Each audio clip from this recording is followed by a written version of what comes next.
మనం ఇచ్చే ఫుడ్ కరెక్ట్‌గా లేదు. వాళ్ళకిచ్చే ఫిజికల్ యాక్టివిటీ ఏం ప్రాపర్‌గా లేదు. ఇచ్చిన ఫుడ్ కరెక్ట్‌గా ఉందంటే న్యూట్రిషన్ పర్ఫెక్ట్‌గా ఉంటది. వాళ్ళు ఏం చేసినా సరే వాళ్ళ బాడీలో అనేది ఇమ్యూనిటీ అనేది బాగుండడం వల్ల వాళ్ళు తొందరగా సిక్ అవ్వకుండా హెల్తీగా మెయింటైన్ చేసుకోవచ్చు. కాబట్టి మనం ఆకుకూరలు ప్రత్యేకంగా పిల్లల్లో గానీ, పెద్దవాళ్ళలో గానీ, కంటి సమస్యలు గానీ, కొద్దిగా ఇమ్యూనిటీ పెరగడానికి పాలకూర బ్రహ్మాండంగా పనిచేస్తదండి.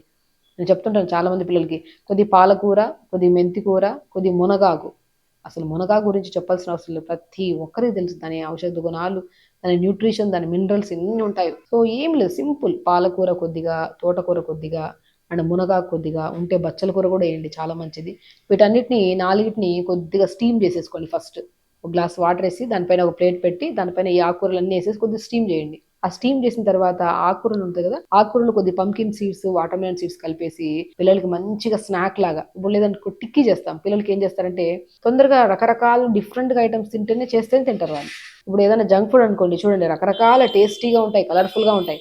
కాబట్టి వాళ్ళు తొందరగా అట్రాక్ట్ అవుతారు.